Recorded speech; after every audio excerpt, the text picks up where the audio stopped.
史上最受争议的游戏之一《死亡搁浅》。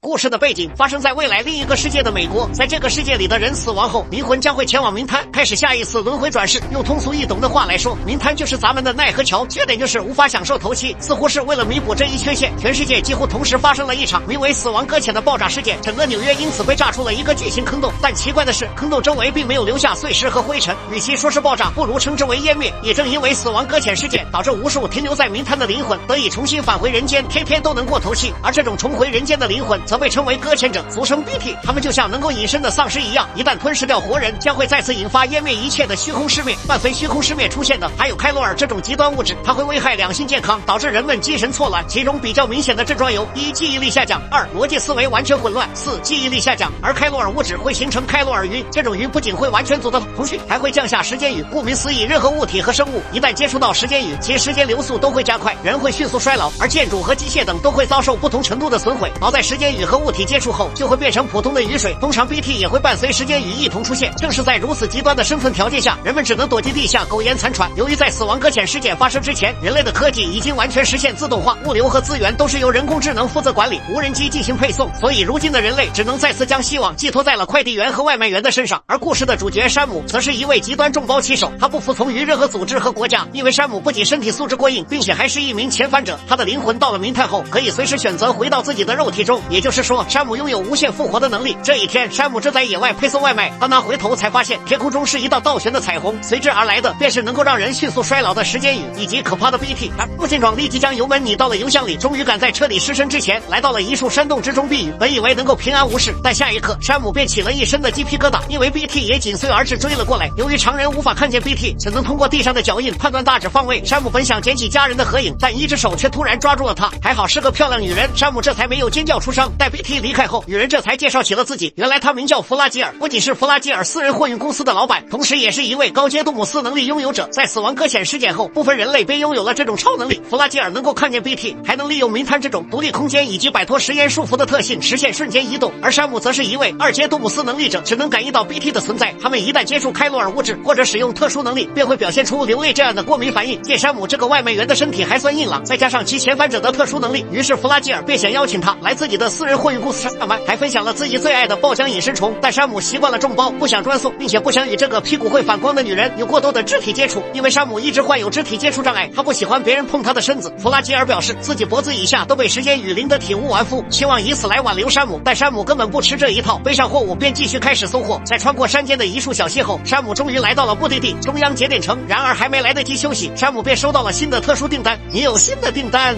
请注意查收。话音刚落，隶属于美国政府的布里吉斯机构便带着一具还热乎的尸体来到了山姆面前。由于尸体只要超过48小时不进行处理就会转化成 BT， 所以他们必须趁热将尸体运往焚化厂进行火化。可就在前往焚化厂的路上，尸体散发的开罗尔物质产生了时间雨，紧随而至的便是大量的 BT， 将他们的货车掀翻在地。然而此时想逃已经来不及了，由于被 BT 吞噬的过程极其痛苦，布里吉斯的员工宁愿拿出匕首疯狂的捅向自己，都不愿意被吞噬。可现在就连自杀都成了一种奢望，员工很快就被一只巨型 BT 吞噬，从而引发了虚空失灭。不过这一切对于拥有遣返者不死能力的山姆来说也只是日常而已，这种开挂般的能力嫌一郎看了都直呼内行。当山姆从冥滩返回生者世界后，眼前已是虚空失灭造成的巨大深坑，他手里还多出了一个装有 BB 的婴儿舱。 BB 也被称为布里基因，由于婴儿还在母亲腹中6个月左右，母亲就已经死亡，从而导致了婴儿此时的状态处在了生与死之间。因此 BB 成为了生者世界与亡者世界的桥梁，通过与 BB 进行连接，普通人也能够探测到 BT 的存在。事情过后，山姆被布里吉斯机构送到了首都节点城，而在他眼前的便是一个名叫王仁的研究员，他对尸体和亡者世界有着深入的研究。王仁给山姆派送了一个新的订单，那就是现任美国总统指名道姓要见山姆一面。原来山姆自幼就被总统收养，并且他曾经也是布里吉斯的成员。虽然山姆一直患有肢体接触障碍，但也算得上因祸得福，成功泡到了为他治疗的心理医生露西，并且露西还怀上了山姆的孩子。可命运总是妙不可言，妻子露西和腹中的孩子一同死在了虚空失灭之中。自此以后，山姆彻底自闭，并成为了一名极端快递员。当山姆再次见到自己的养母总统后，总统吊着最后一口气提到了他的女儿亚美丽，也就是山姆的姐姐。一直以来，山姆都会通过睡梦前往姐姐亚美丽的名摊，而亚美丽也会经常为山姆唱歌，给予他陪伴。因此，姐姐亚美丽是山姆在这个世界上最亲的人。由于亚美丽在3年前便开始自东向西横跨美国，为的就是贯彻布里吉斯机构的宗旨，通过重建配送网络，恢复各个城市的通讯联系，让失去通讯各自为营的美国再次团结起来。可如今西行的亚美丽却遇到了困难，所以需要山姆这样的极端外卖员前去营救，这也是总统叫山姆回来的原因。奈何山姆本就只想得过且过，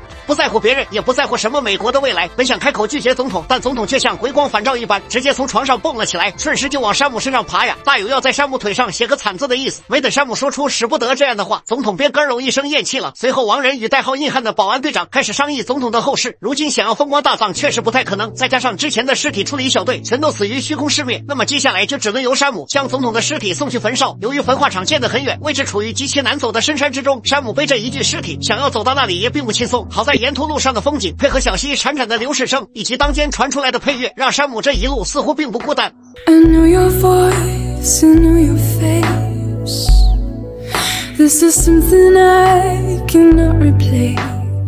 经过一路的长途跋涉，山姆终于将总统的遗体送进了焚化炉，而王仁那边也要求山姆顺带将之前布里吉斯员工留给自己的 BB 一起烧毁，因为在包括王仁的大部分人看来 ，BB 就只是一个探测 BT 的工具而已，再加上 BB 本身发生了故障，所以这个工具也就没有了存在的必要。可山姆却动了恻隐之心，眼前这个容器里的婴儿，在山姆眼里就是一条生命。与此同时，成千上百的 BT 也来到了焚化厂，为了尽快离开这里，山姆索性连接上了 BB， 在 BB 的帮助下，他终于看清了这些像阿飘一样的 BT。既然能够看到，那么这些软弱无力的 BT 自然也就不足为虑。凭借死而复生的特殊能力，山姆也就随便死了个7、8次，便轻松的回到了首都节点城。然而山姆每次连接 BB 都会出现一个像拔出的优雅男人，伴随一阵做人小曲儿。这个平日里用心做菜、热爱生活、嘴角总是像 AK 一样难压的男人，就仿佛在说做人嘛，最重要是开心。回到山姆这边，他终于在时隔近10年后，通过全息投影再一次见到了自己在这个世界上唯一的亲人亚美丽。此时亚美丽继承了母亲的遗志，成为了新一任美国总统。在这3年的时间里，亚美丽率领着布里吉斯第1远征队不断向着西方前进，几乎横跨了整个美国，最后抵达西海岸节点城。期间他们在各个节点城架设了开罗尔网络终端机，这种网络不仅能够恢复通讯，还能借助明滩没有时间的特性，实现海量的数据传输。结合 3D 打印，就能利用现有的材料打印出各式各样的物品。然而只要有美国的地方，就总会莫名其妙的出现极端分子。在距离连接所有节点城仅1步之遥的时候，极端分子便将第1远征队一网打尽，就连亚美丽也被软禁了起来。他只能找机会躲进明滩与总部进行通讯，但他本人却无法离开西海岸城。尽管山姆很不愿意干这种擦屁股的事儿，但亚美丽已经是他唯一的亲人了，于是山姆只能半推半就接下了这个任务。而山姆要做的就是在前往西海岸解救亚美丽的路上，使用丘比特连接器将那些还没连接开罗尔网络的终端机一个一个的激活。为了帮助山姆顺利抵达西海岸，王仁对先前发生故障的 BB 进行了维修。自此以后，山姆便开始忙碌于连接美国东部的各处通讯网络。毕竟时间紧，任务急，身为极端外卖员的山姆索性也就不打算隐藏实力，凭借肉体的强横，他能够轻松背起重拿近300斤的货物，并且无论什么样的地形他都能如履平地。遇见不容易趟过的小溪，那就用梯子搭出一条宽阔的桥梁；遇见陡峭的山坡，那就用极端摩托车勇往直前。当然这一路上也并不是那么的顺利，除了随时出现的 BT， 还有热情似火的米尔人老乡。他们本来是一群淳朴的外卖小哥，但由于开罗尔物质的影响，导致他们精神失常，开始疯狂内卷，并且送外卖成瘾，不仅自己要送，还得抢别人的外卖来送。3年挣个102万不是梦，上抢天下抢地，中抢攻击，还有我不能拿呢。没错，这些米尔人老乡就是抢不了山姆，背着300斤的货，山姆都能靠拳头和这些老乡打得有来有回。不过他偶尔也会给米尔人老乡上点强度。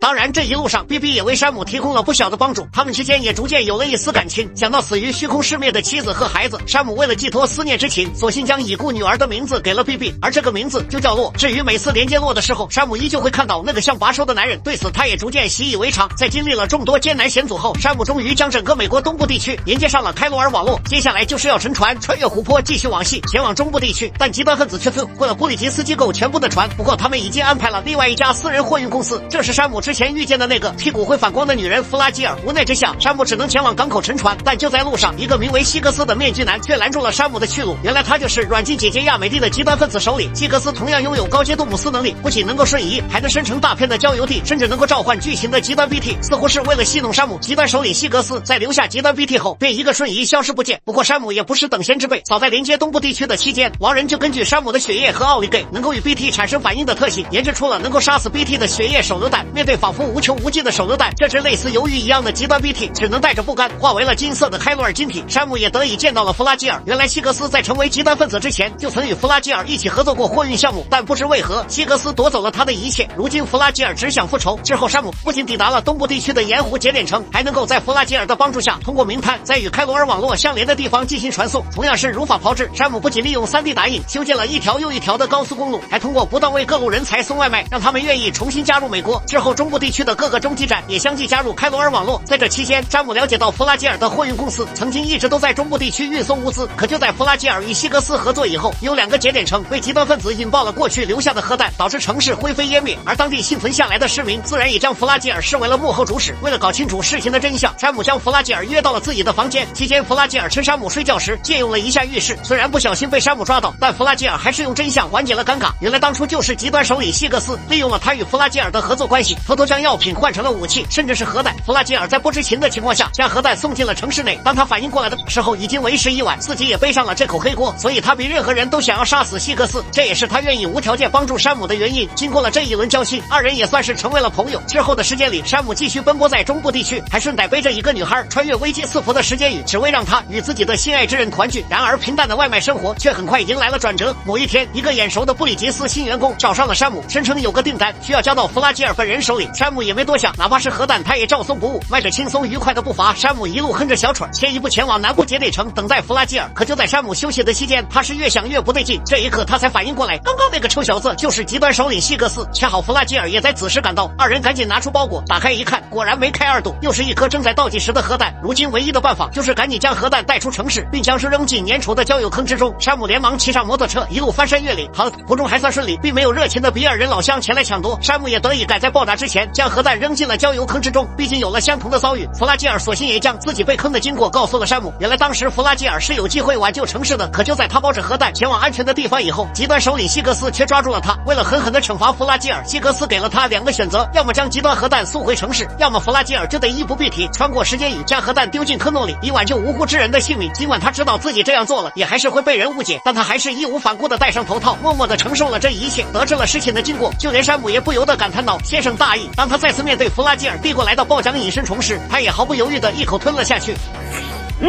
爽！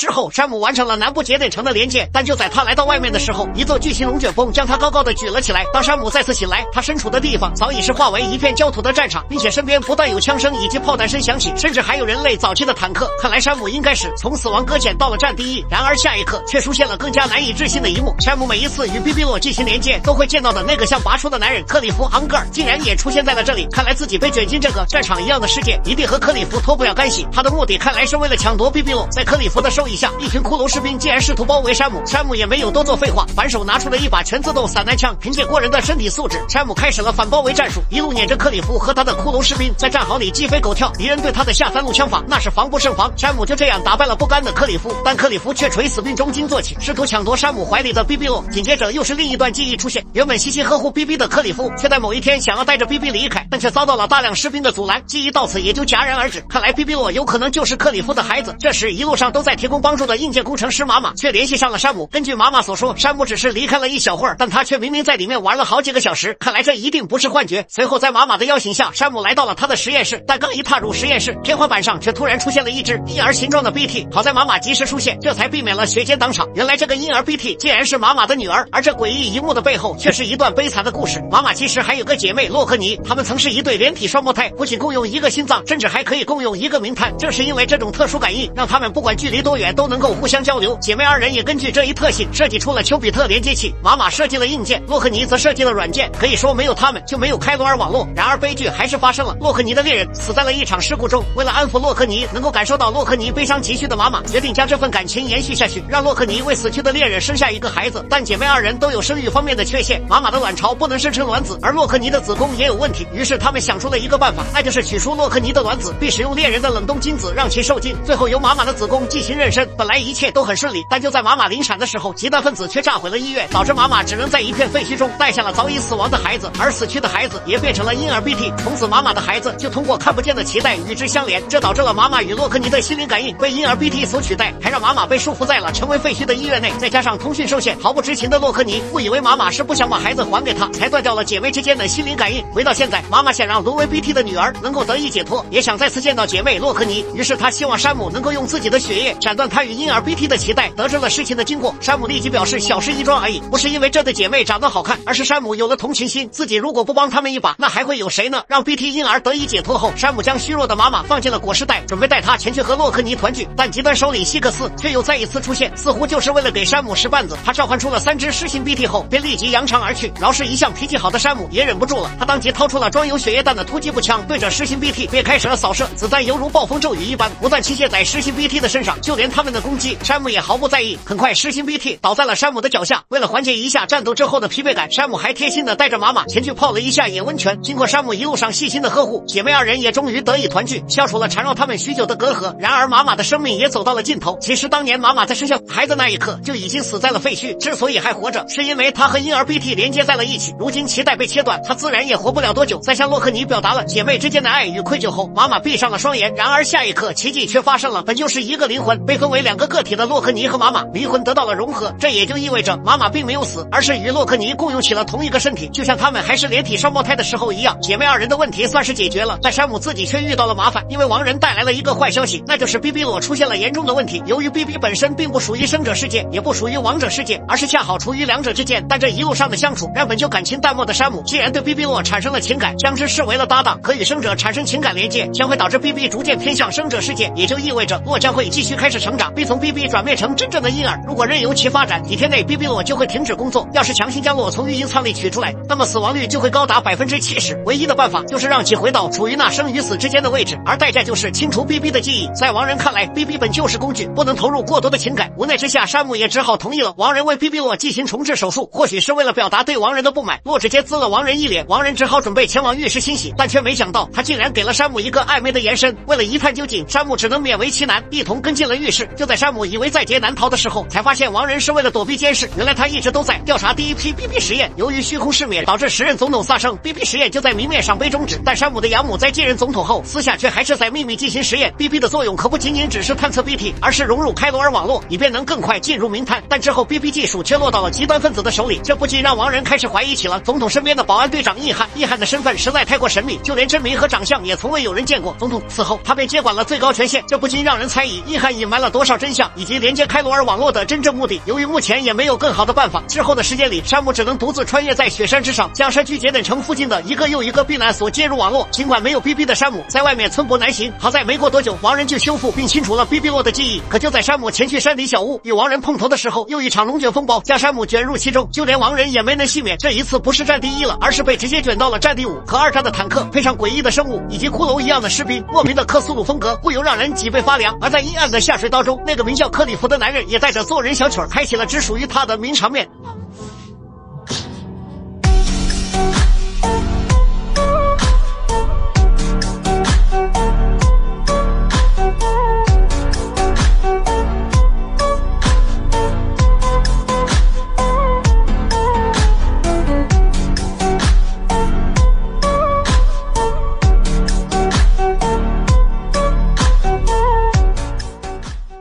在这片危机四伏的战场，亡人那可是被吓得不轻，他像交代遗言似的对山姆说出了自己的身世。原来亡人的真实身份是人造人，当他身体的哪个部分出现衰竭，他就会用死人的器官移植到自己身上，移植部分也早已占据了他身体的70%，所以亡人很自然的将 BB 视作工具。但自从遇见山姆后，他就打开了眼界，为了躲避骷髅士兵的追捕，亡人与 BB 进行了连接，这也让2者产生了情感联系。他开始理解为何 BB 对山姆那么重要，也不再简单的将 BB 视作工具。至于他们现在身处的战场，根据亡人推测，这可能是个由战场上死去士兵的怨气所形成的特殊名滩。如今这种小场面对于一回生二回熟的山姆来说早已见怪不怪。面对再次袭来的骷髅士兵，山姆凭借强横的肉体直接选择了无视，目标直指克里夫的下三路。在山姆可怕的攻击下，克里夫再次倒下了，但他拼尽最后一口气，一边叫着孩子，一边扑向了山姆。山姆则扯下了克里夫的狗拍，通过与 BB 洛连接时产生的记忆，山姆发现赫然这是同一块狗拍，难不成 BB 洛就是克里夫的孩子？当山姆再次醒来，他已经回到了安全屋中。如今大部分地区的开罗尔网络都已连接，山姆也即将前往往最后一站，那就是亚美利所处的西岸节点城。只要前往那里救出亚美利，那么开罗尔网络就会遍布整个美国。但想要前往那里，就得穿过粘稠的郊游带。而布里吉斯的成员新人则会为山姆提供帮助。在新人的要求下，山姆背上玛玛的尸体前往了他的家中。因为玛玛的尸体既然没有任何坏死的迹象，如果能够对其进行研究，那么就很有可能发现死亡搁浅的秘密。经过这一路上的摸爬滚打，山姆早就修筑了大量的交通设施，完全能够将玛玛的尸体渗热送过去。没一会儿，山姆便来到了新人位于雪山深处的家中。这个专门研究冥滩和死亡搁浅的男人，每隔21分钟都会进入3分钟的濒死状态，一天就会进入这种状态60次，而他坚持了10年，为的就是能够反复前往冥滩。因为在多年以前，新人本在医院进行手术，妻儿为了照顾新人，便回到家中收拾东西，但却不幸遭遇了虚空失灭，医院的电力也陷入瘫痪，导致新人的心脏停止跳动。来到了冥滩，在冥滩上，新人看见了因虚空失灭死去的妻儿，他本想追上妻儿，但在最后一刻却被抢救了回去。从此以后，为了与家人团聚的新人便开始不断进入濒死状态。时至今日，他已经往返了冥滩218549次之多。只要死亡能够让他们再次团聚，那么他愿意去死。回到山姆这边，经过新人的一番摸索，他从玛玛的身上找出了一根像脐带一样的东西，但这东西却并不是玛玛与婴儿 BT 的脐带。原来这根脐带是亡人偷偷从山姆的养母总统身上切下来之后，便塞进了玛玛的裹尸袋中。玛玛的尸体没有坏死，也正是因为这根脐带，通过这些线索，新人得出了一个惊人的结论，那就是这根来自总统的脐带与冥滩相连，故而可以称其为冥带。而地球上的生命曾遭受过5次生物大灭绝，也就是说冥滩的出现与大灭绝脱不了干系。而最近的一次死亡搁浅极有可能就是第6次生物大灭绝，因为5300年前的冰人、1万年前的猛犸象，乃至6000多万年前的恐龙、数亿年前的三叶虫、菊石，这些经历了大灭绝的生物们，它们的某个个体都会带有冥带，这也是为什么它们在出土后尸体还能完好如初的原因。而携带冥带的某个生命便被称为灭绝体，灭绝体又会引发死亡搁浅的出现。简而言之，前5次生物大灭绝都是灭绝体引发的死亡搁浅导致的。结合这些看来，既然总统是个灭绝体，那么当总统死亡后，唯一还有灭绝体力量的，就极有可能是他的女儿亚美丽。而希格斯作为一个以毁灭世界为梦想的极端分子，既然能够将总统女儿亚美丽软禁起来，那肯定不是因为太闲。看来希格斯的目的就是想要通过亚美丽引发第6次生物大灭绝。事不宜迟，为了尽快救出亚美丽，山姆立即来到了郊游带边缘，本想利用 BT 抓住人拖起，并浮现被虚空失灭吞噬的建筑，穿过郊游带，但这些小 BT 却跟没吃饭一样，根本拖不动山姆。山姆转念一想，原来是忘了关风铃之力。随着魔法解除的声音，小 BT 们齐心协力，终于将山姆拉进了郊游地的中心。山姆也得以穿过时不时出现金鱼 BT 的郊游地，来到了西岸节点城的海岸边。然而极端首领希格斯却紧随而至，他竟然通过山姆连通的开罗尔网络确认了亚美丽躲避的冥滩位置。临走前还不忘在山姆脸上进行极端舔舐。意犹未尽的山姆当即来到西岸节点城，终于让开罗尔网络覆盖了整个美国。可该来的总会来，希格斯还是抓到了亚美丽。于是得意忘形的希格斯说出了自己真正的目的，原来让整个美国团结起来的开罗尔网络并不是复兴，而是毁灭。因为开罗尔网络会将所有人的冥滩融合为一个冥滩，一旦触发虚空失灭，相当于每个人都是一颗核弹，届时地球将会迎来史上最大的一次灭绝。为了阻止希格斯，山姆终于扛起了久违的4连装火箭发射器，对着眼前的巨人 BT 便开始了一轮又一轮的点射。然而巨人 BT 却皮糙肉厚，山姆只能改变思路，利用遥控引爆榴弹发射器，在巨人 BT 空门大开的极端下三路埋设了无数遥控榴弹。随着一连串的爆炸，巨人 BT 终于不堪重负，绝望的化为了开罗尔结晶，随风飘散。但希格斯却依旧挟持着亚美丽，他甚至对山姆使用了极端扫射。好在 BB 洛使用探测器为山姆挡下了子弹，可挡得住1次却挡不住2次。希格斯竟然直接对 BB 洛开了枪，随后便前往了亚美丽的冥滩。一路走来， BB 洛可不仅仅只是山姆的搭档，她也是山姆心中认定的女儿。希格斯无意识触犯到了山姆的逆鳞，山姆立即前去找到了弗拉基尔，因为在儿时亚美丽曾送给山姆一个捕梦网，只要有这种对双方意义深刻的信物，山姆就能借助弗拉基尔的能力前往亚美丽的冥滩。当山姆来到冥滩后，跪在亚美丽面前的希格斯再次将之控制了起来，并且坏坏地对山姆说道：第6次生物大灭绝已经无法避免，早在亚美丽这个灭绝体出现的那一刻，人类最多也就只有几万年可活，他做的这一切也只是为了让人类少走几万年的弯路，难道这还有错吗？但希格斯触犯了山姆的逆鳞，就算他手握突击步枪，今天也得去投胎转世。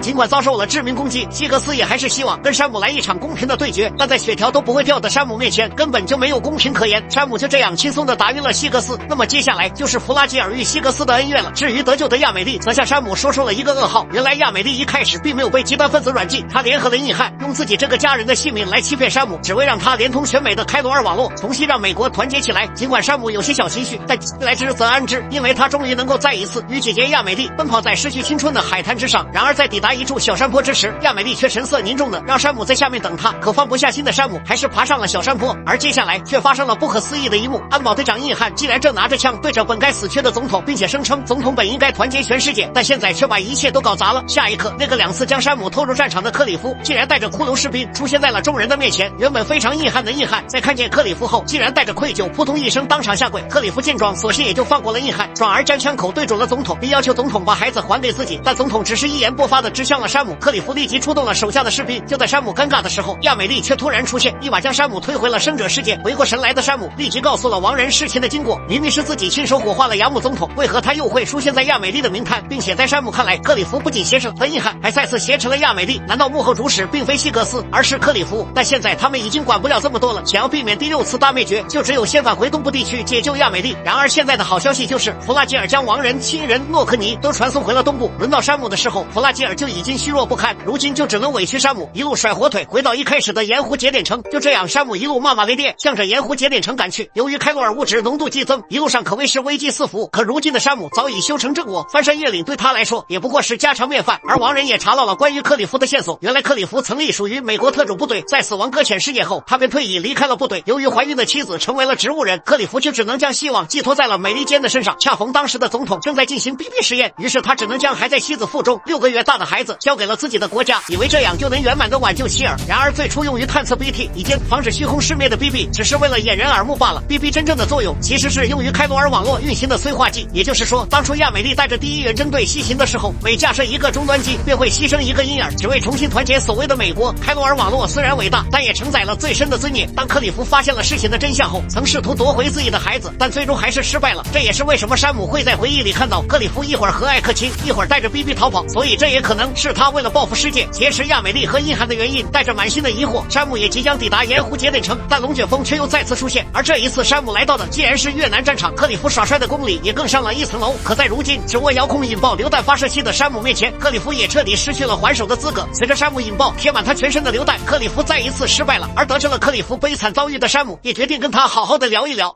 Give me back my baby. Are you Claire Dunger? Who are you? Are you the father?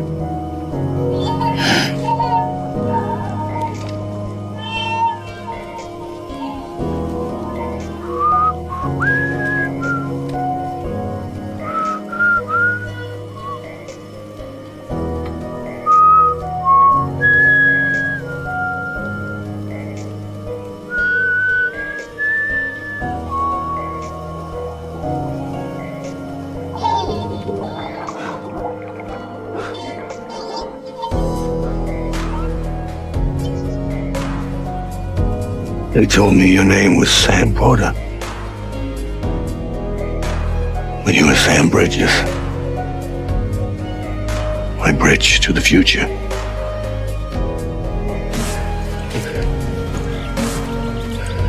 Sam, you bring people together. You're that bridge to the future.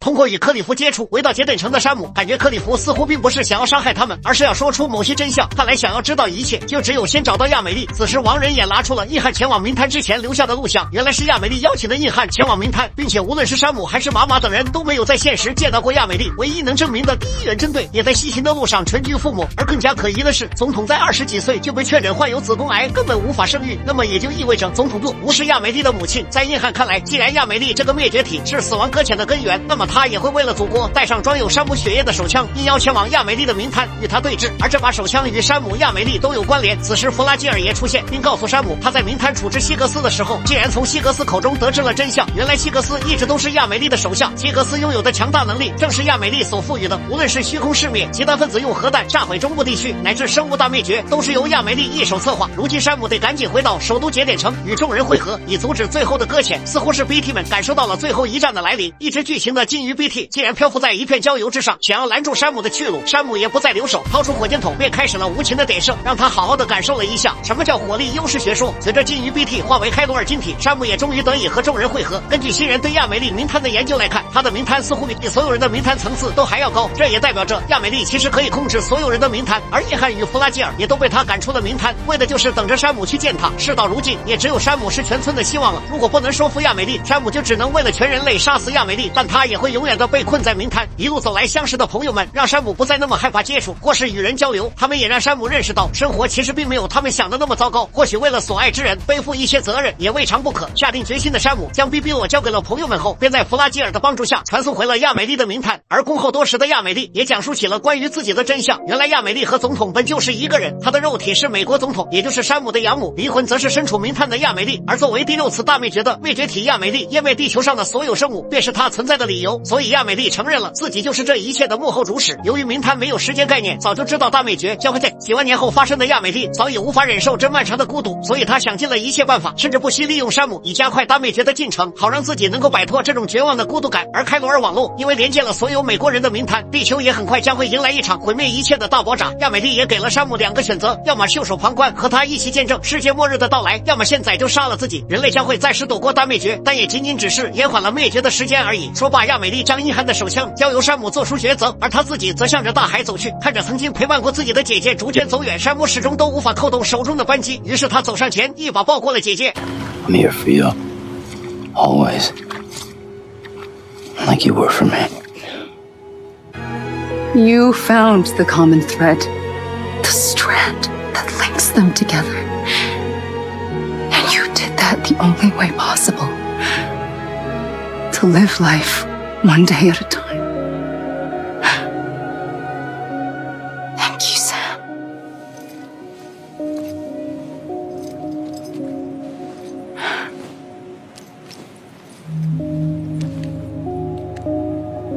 A gun won't help you here, but it still has a role to play.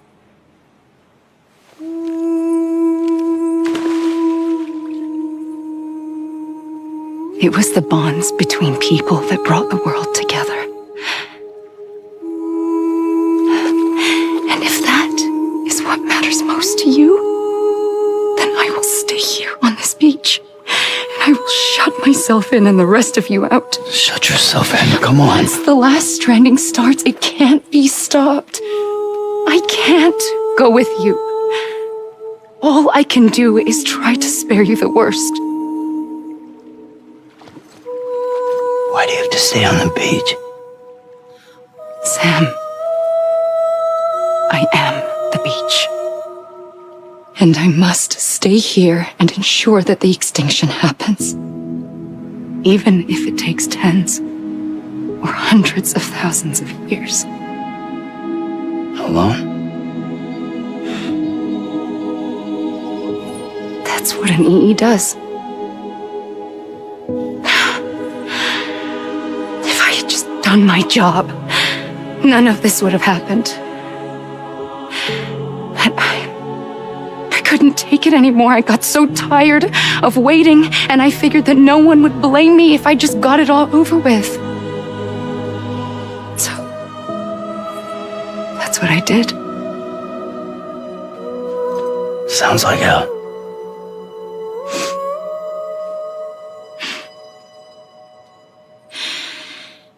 But you and the others came together, connected.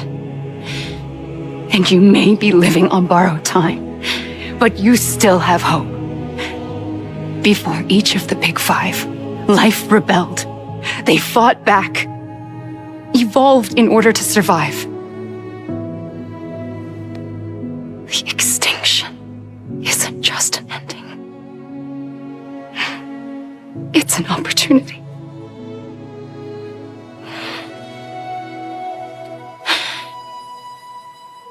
And if I have to pay the price for that, to be the sacrifice, then so be it.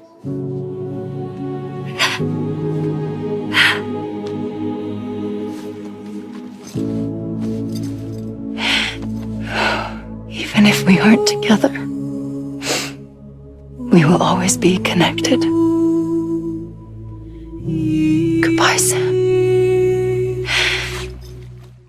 最终亚美丽选择了独自承受这份万年的孤独，静待未来末日的降临，而山姆也被送回了自己的冥滩。亚美丽最后留下的话则是，在这里枪派不上用场，但总是有它必要的用途。可接下来的时间里，无论山姆如何奔跑，始终都无法离开这处冥滩。渐渐的，他开始体会到了亚美丽永远独自留在冥滩的那种绝望。实在受不了的山姆想起了那把枪，于是对着脑袋扣动了扳机，但他的枪里没有子弹。这时亚美丽的声音再次响起，原来克里夫每次找上山姆都是亚美丽有意为之，但他出于何种目的却不得而知。看似山姆将会永远的留在这里，但他的那些朋友们却始终没有放弃。然而恰好就是硬汉的那把手枪成为了拯救山姆的关键，王人也得以根据手枪找到了山姆的位置。他带着 BB 将山姆从冥滩拉回了生者世界。在山姆回到现实不久后，硬汉接任了总统的位置。接任仪式结束后，王人找到山姆，说他在记录中发现克里夫是被杨木总统的助手约翰杀死的，而这个约翰便是已经继任总统的硬汉。这时硬汉也走了出来，并对山姆说出了自己心中永远的痛。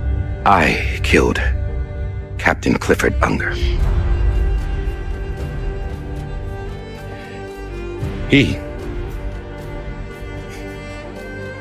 The captain, saved my life. You know why they call me Die Hardman?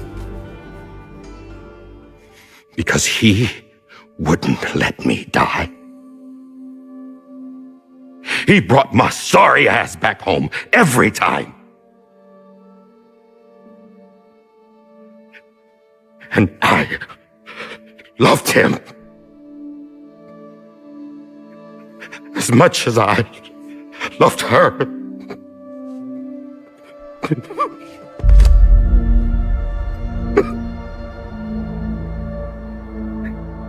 And when he stared me down, that ghost,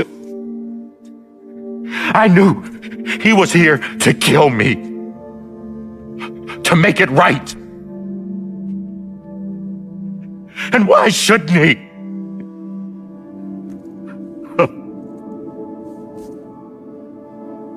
Why didn't he? He couldn't save his kid, his baby. And that's what brought him back.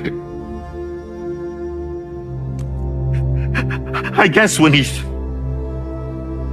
saw I was trying to do my part for America, he remembered who he was. And he forgave me. God! But I don't deserve it, God damn it! There is no atoning for what I've done. God! 接下来山姆也将面临自己的抉择。王人告知山姆，比比洛到达了使用极限，已经没有了生命迹象，而叶汉总统也已经下令要将尸体运往焚化厂。看着眼前一路陪伴自己走过来的比比洛，山姆只能对他说道 Come on. One last delivery.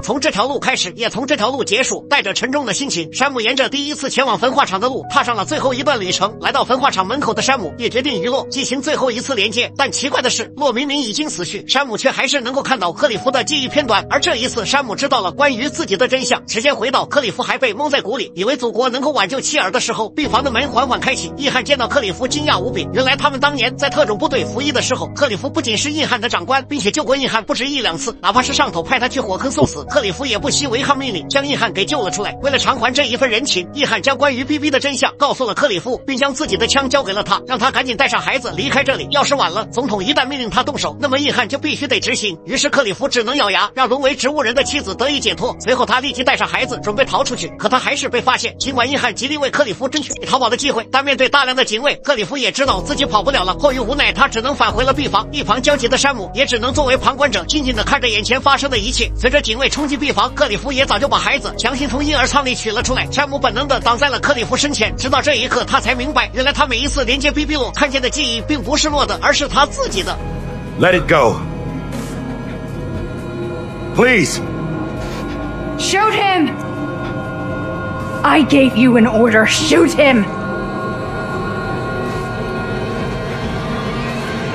You told me your name was Sam Porter.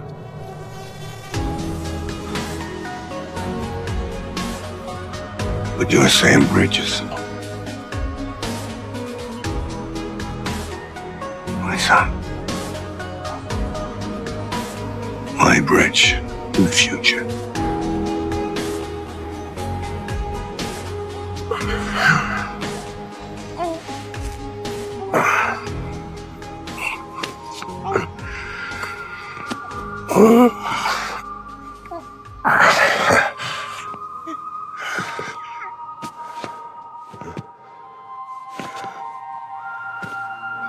But not you, Sam.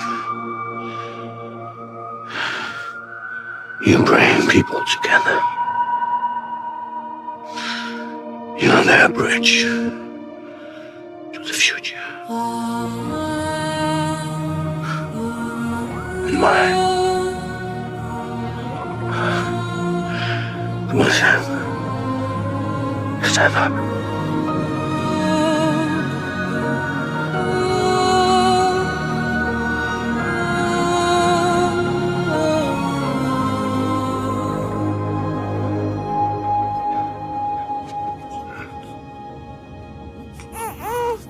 Is this me?